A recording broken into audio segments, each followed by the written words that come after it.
All right, let's see. I think I'm gonna do this too. Okay, cool. So yeah, I'm gonna take my. Okay, I think we are actually live. Yay. Hold on, I gotta push the Instagram button. This is awesome. Day number one. Day number one of the Potholder Rug Study Hall. Welcome, everybody. If you're on Instagram, you are not having the pleasure of meeting my amazing.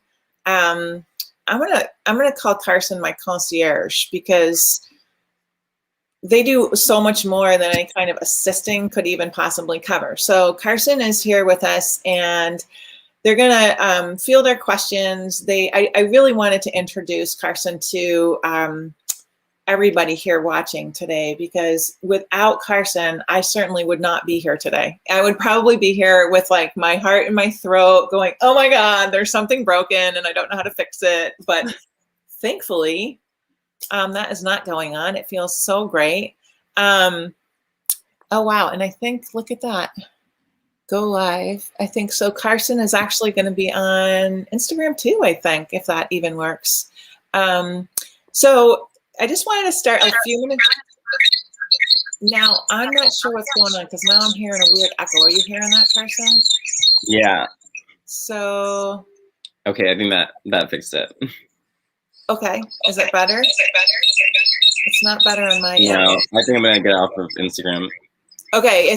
So this is Carson, everybody on Instagram. We're going to get rid of that echo. And we're going to get started in just a couple of minutes. But before we do that, if you are tuning in and where are you tuning in from? Where are you located? Have you seen Potholder Rugs?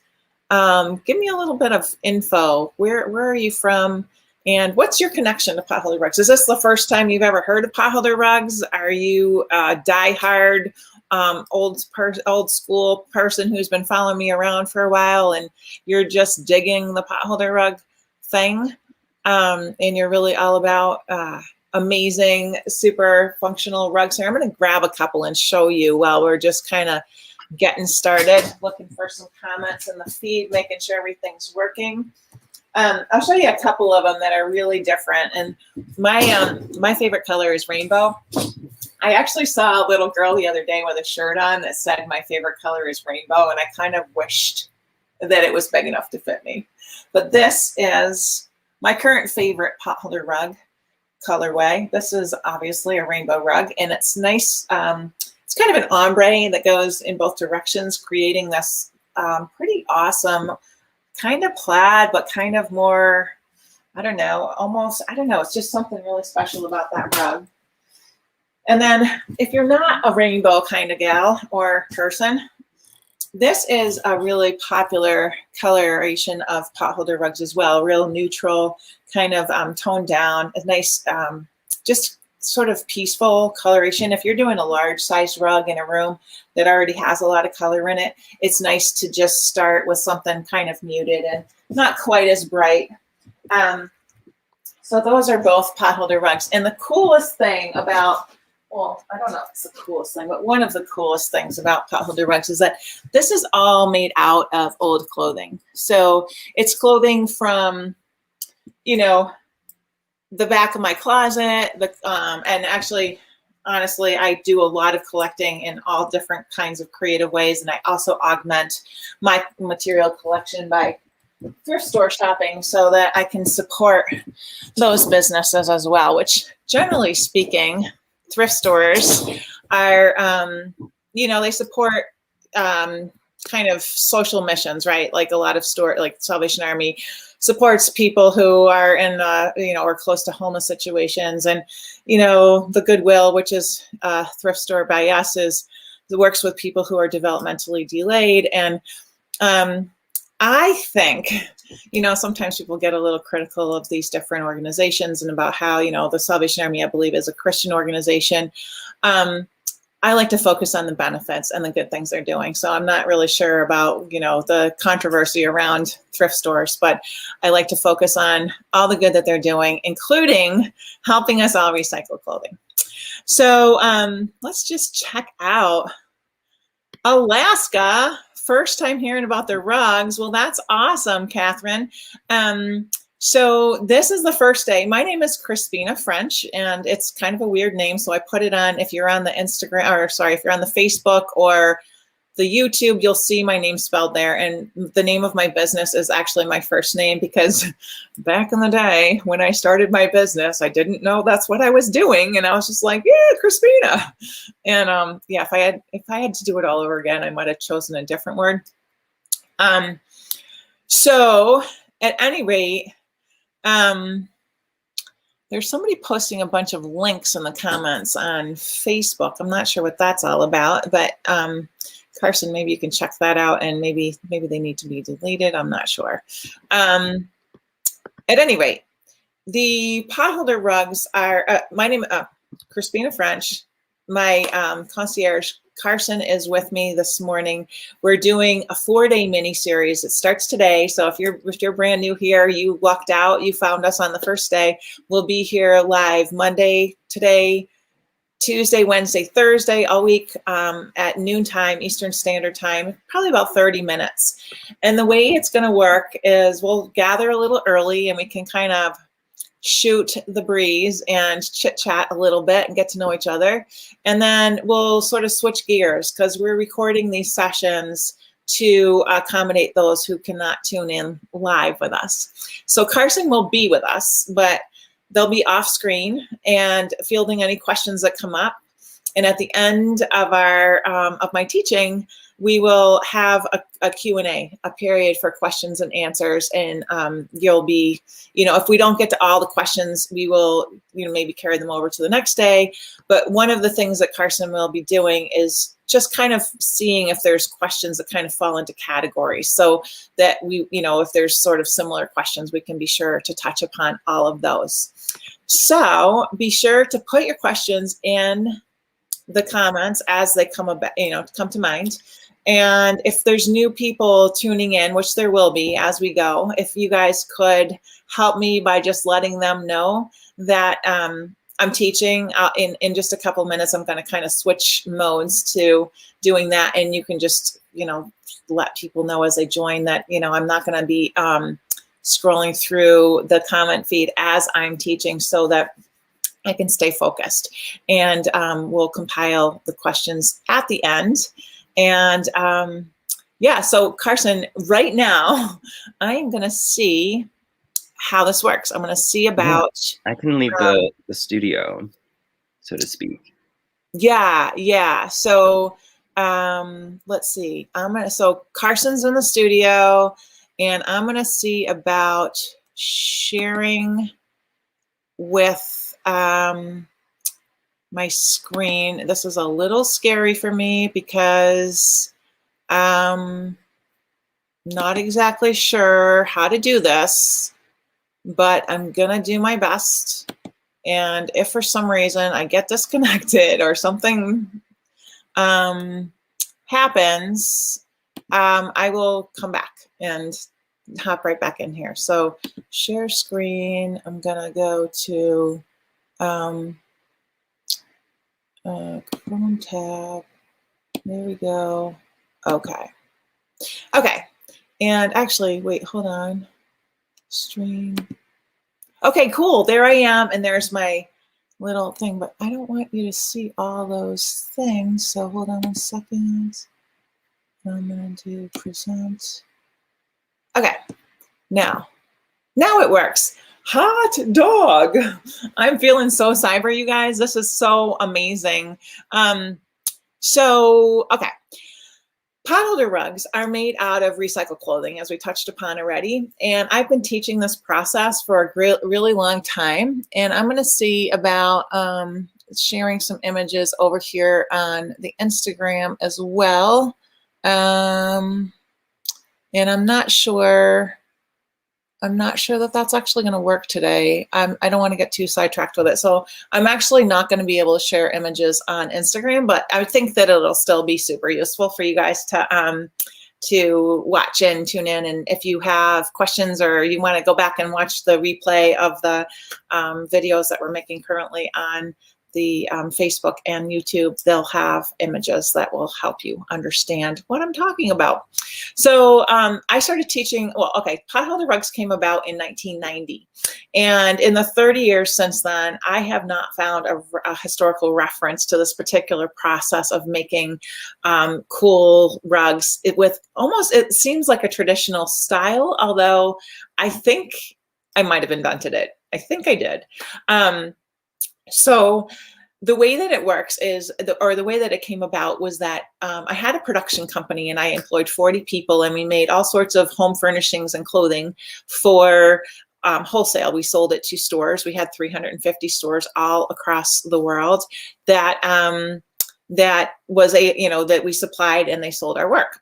So over a course of a couple of years, there was a growing pile of materials that were not suitable for the other products we were making.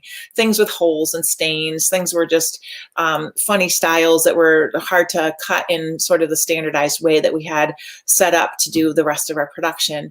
And one day, and it was almost like I was kind of like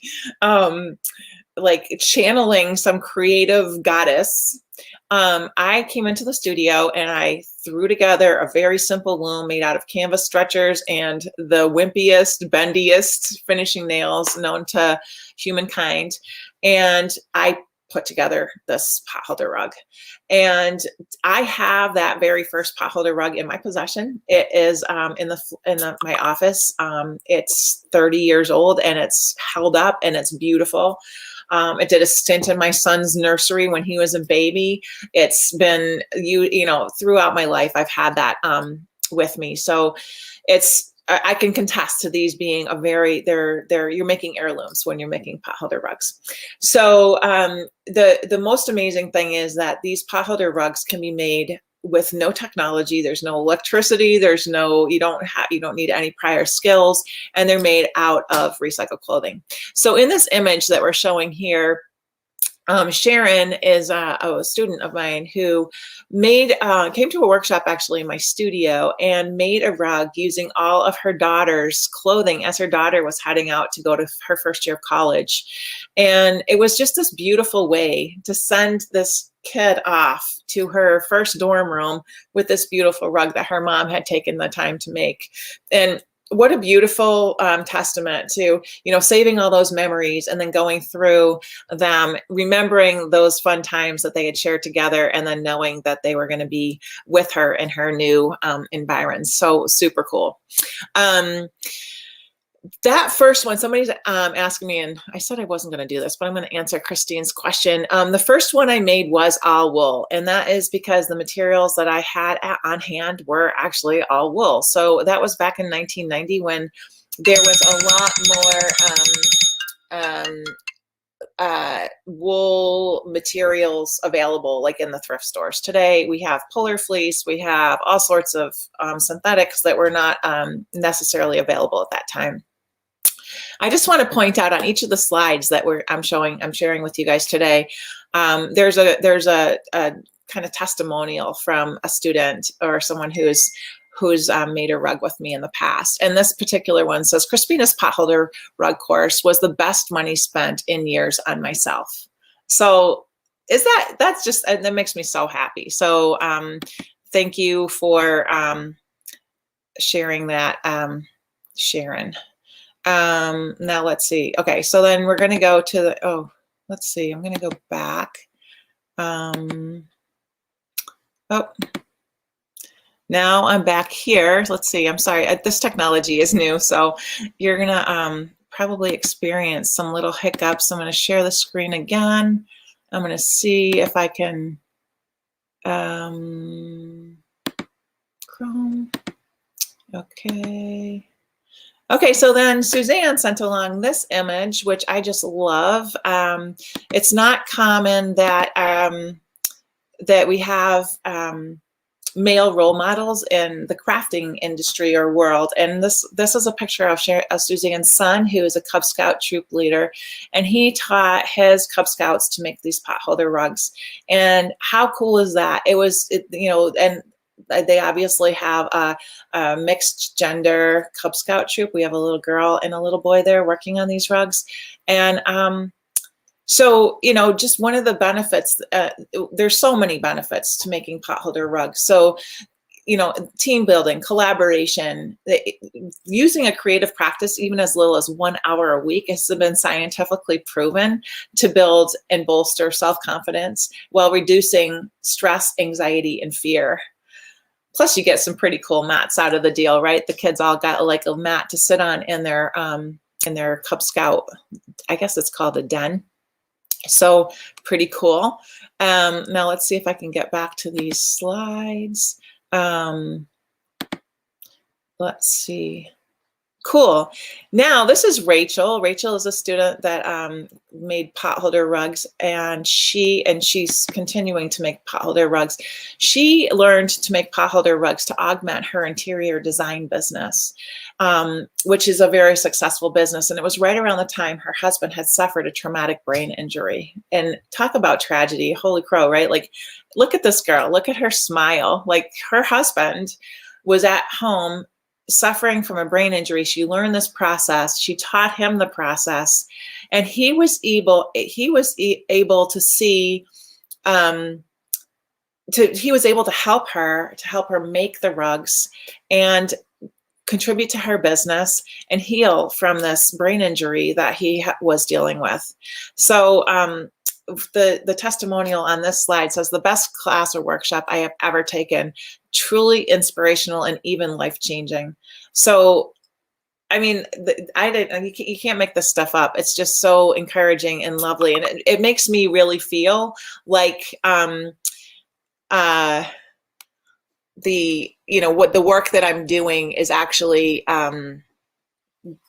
it has a real purpose, and it feels really super contenting, or if that's not a word, but it's just an amazing thing to see these people learn this process and have it changes lives, right? And it's fun, and it also nurtures the environment, which is pretty awesome. Okay, so the next slide, I think we actually skipped one. Yes, pet beds.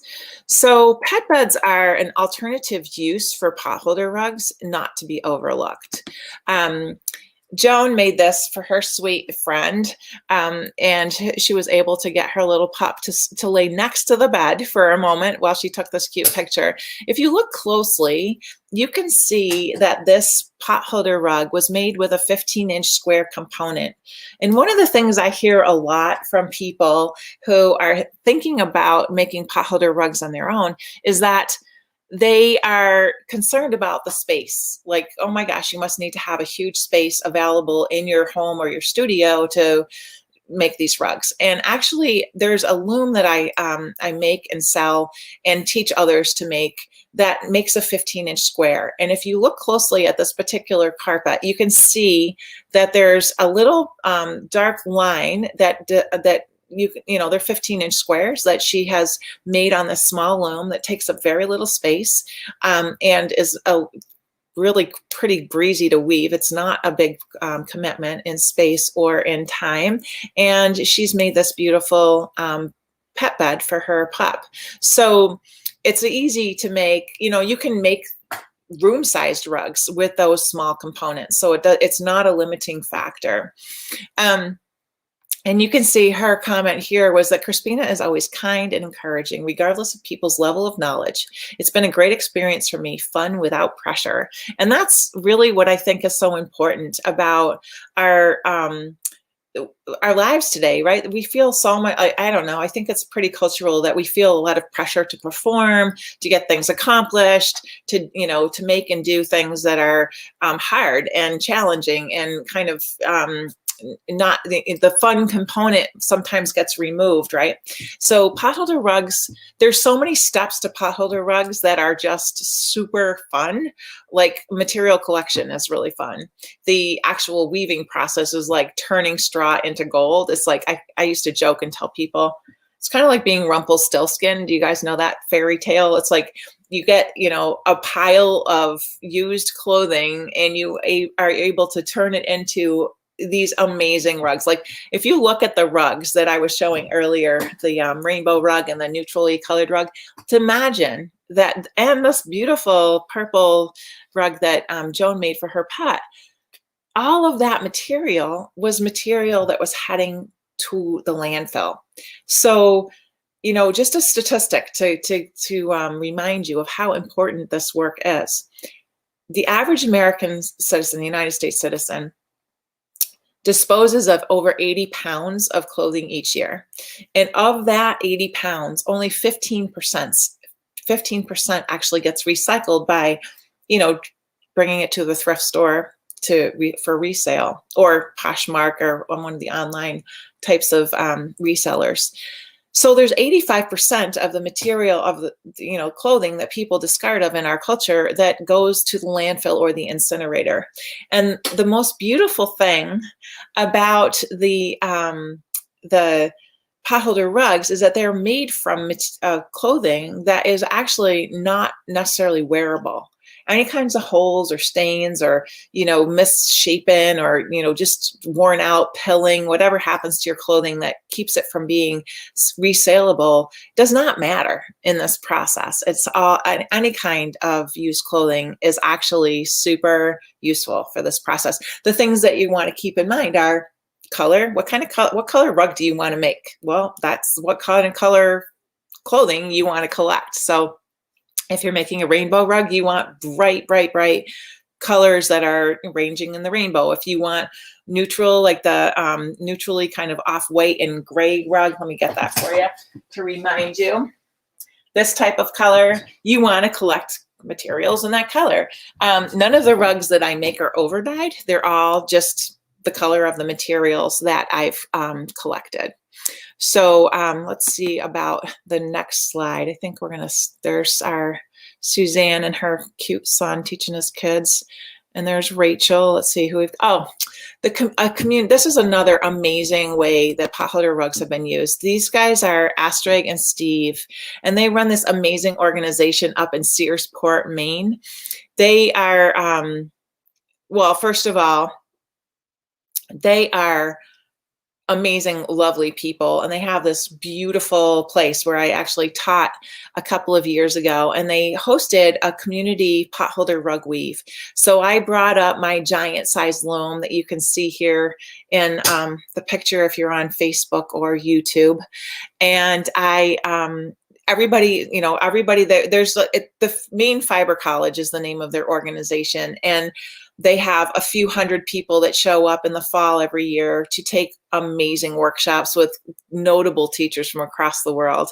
And everybody was sent a little email that said, hey, we're going to do this community rug weave. Bring any kind of clothing that you're no longer using that you can contribute to the cause. So all of the materials for this giant rug were donated by people who came and wove the rug.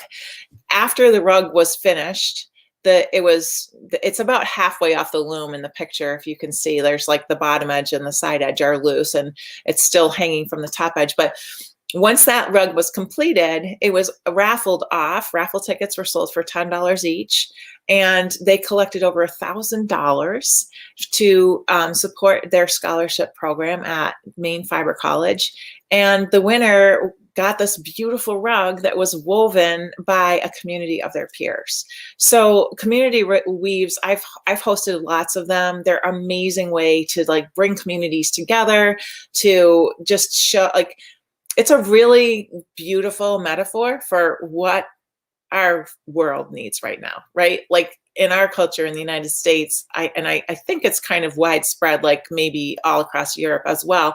There's a lot of divisiveness. There's a lot of, you know, political party division and whatever, like racial division. It's just all divisive. And when you're weaving together a beautiful thing with all of your old clothing, it kind of diminishes that division a little bit, and it kind of brings together the magic that that people are capable of creating. So community potholder rug weaves are one of my favorite things to host and to just spread the word about potholder rugs. And then this teacher taught her students to make potholder rugs in her elementary school over in, it's called Sleepy Hollow, New York. It's a funny name. And they collected all the clothing from their school community, and they sold the rugs that they made to support their art program, which just, my mom and dad were both art teachers, and to think of this teacher being so creative, and look at the pride on those kids' faces. Like, those kids made the rug they're standing in front of, and just, just amazing. Like, really, how cool is that? And the testimonial on this slide says, great to have family and friends donate clothing. Crispina is so imaginative, kind, delighted to assist. Her energy is lively and so calming all at once. That's me. Can you believe it? Somebody said that about me. It's so sweet. So that's another way that potholder rugs have really brought joy and positive impact to people's lives. And then another super awesome, cool thing that came about is this giant potholder rug was woven in my studio. Whoops, I'm going to go back, skip that one. A few years back, Althea collected, she was very specific about her fabric collection. She collected red used clothing from all her sister's wedding guests. Her sister was getting married like 6 months later. She got the guest list. She secretly contacted all the people coming to this giant wedding of her sister's.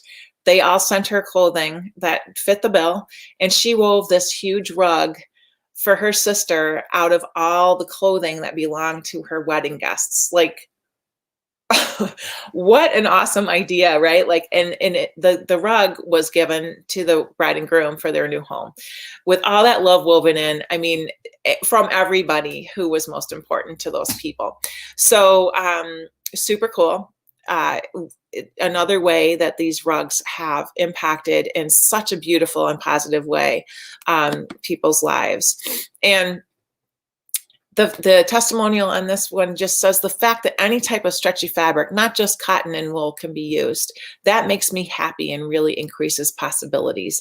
And it does. It doesn't matter if the fabric that you're using is something that you would never choose to wear next to your skin. They're carpets. They're on the floor. You're going to be walking on them. Polyester, old, weird polar fleece, whatever. We'll talk a lot more about materials tomorrow, but just to let you know that there's no reason to go to any extreme challenges finding material. It's all around you. Okay, so the next slide is super moving.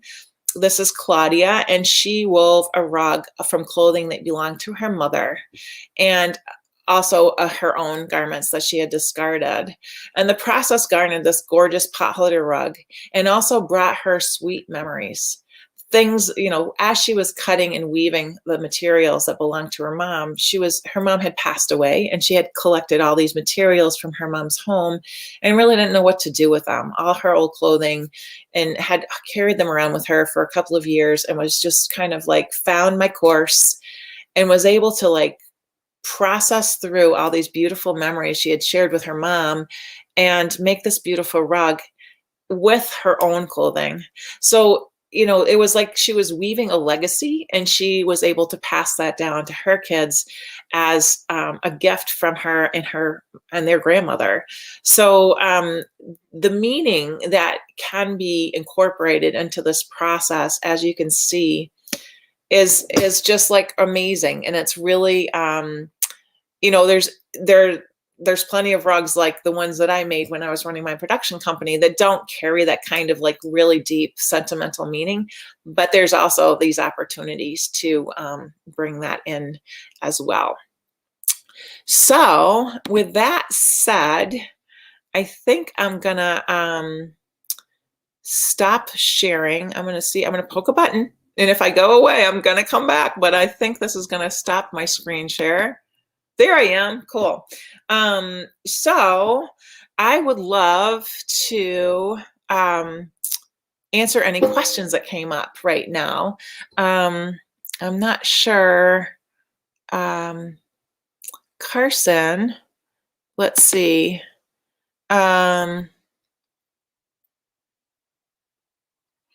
There's, I'm not sure. Let's see if there's questions. I see. Okay, let's see. Here we go.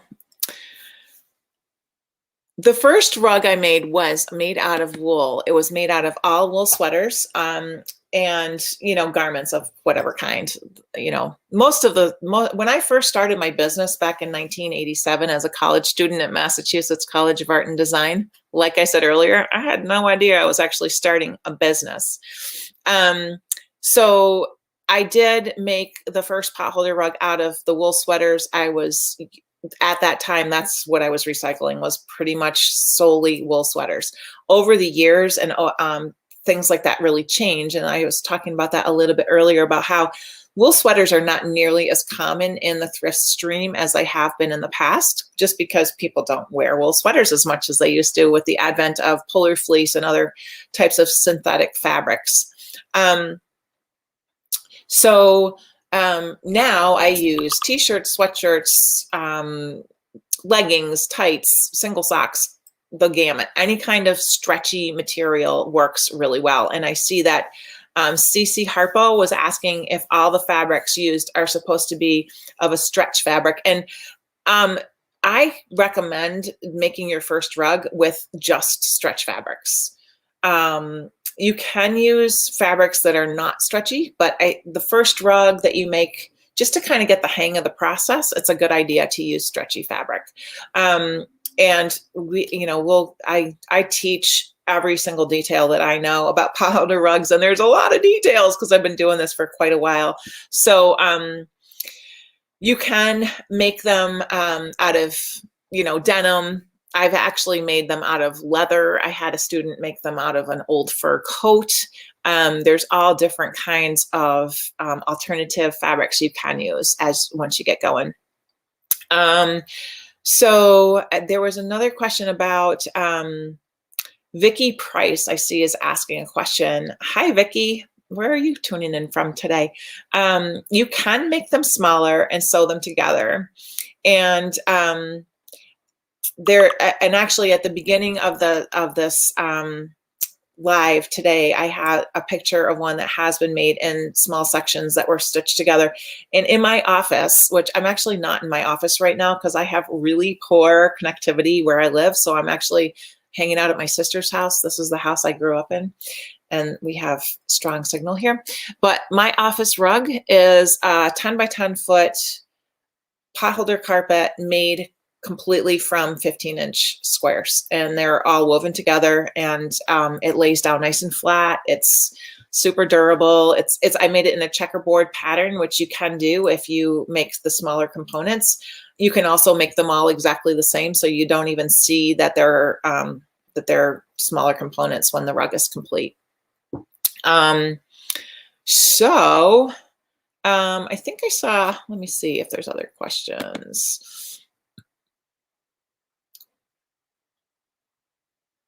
Somebody was asking about fiber content on the materials, and honestly, I prefer wearing and using and living with natural fiber content clothing and whatever, like bed sheets. I buy 100% cotton sheets. I'm all about the natural fibers. However, this potholder rug making process is perfectly suited to recycle the synthetic crap that's out there. Stuff that's really, synthetic materials are very hard to recycle in the kind of industrial stream of clothing recycling. They are oftentimes, even like jeans with spandex or lycra, like the stretch jeans, make it really hard to recycle because prior to the advent of spandex, when jeans were, generally speaking, 99% of jeans were 100% cotton, that material was recycled by the paper industry, and they make insulation from it. And there's a lot of ways that people can recycle single fiber fabrics, single fiber natural fabrics. Once you start throwing polyester into the mix, it's basically plastic. So it's a very tricky thing to be able to recycle that well. And you do hear about, like, you know, plastic bottles turning into polar fleece and that kind of thing, which is great. However, I do have to tell you that wearing synthetic fabrics, have you guys heard about microplastics? Have you guys ever heard that term? Sometimes you'll hear about microplastics in the ocean. There's like tiny little, like microscopic pieces of plastic floating around the ocean. And there's also these microscopic little tiny pieces of plastic floating around inside your body, because when you wear synthetic materials, your body takes it in. So it's not good for you. I mean, there's not a lot of science behind, you know, how to avoid it or what it causes or any of those sorts of things, because it's kind of a new discovery. But you know, in general, natural fibers are biodegradable. Natural fibers feel nice next to your skin. So if you have the option of purchasing natural fiber clothing for wearing, that's great. But part of what I love to share and to encourage is use textile recycling. And this potholder rug making process is a really great process for recycling fibers that might be difficult to recycle in other settings. Does that answer your question? Awesome. So I just want to say thank you to everybody who tuned in today. And I want to leave you with a little thing. And I want to tell you that tomorrow, there is one spot in this whole process where people just go like, I don't know how to do this. I can't do it. And they wind up putting all their collected material or all their stuff that they think they're going to make into a potholder rug into a box. It winds up in the garage, and God forbid, sometimes it gets thrown out. So tomorrow, we're going to talk all about what that problem is, and we're going to address that so that does not happen to you. So tomorrow, 12 o'clock, noontime, Eastern Standard Time, if you're in my time zone, come back. We'll be back here live. I'm hoping that by tomorrow, I will have my slides figured out for Instagram. If you did miss the slides today and you were watching on Instagram and you want to catch up with it, check them out on the recordings that we'll post over on Facebook and YouTube. And I hope you all have a really great day. Thank you so much for spending your lunch hour with me, and I look forward to seeing y'all tomorrow.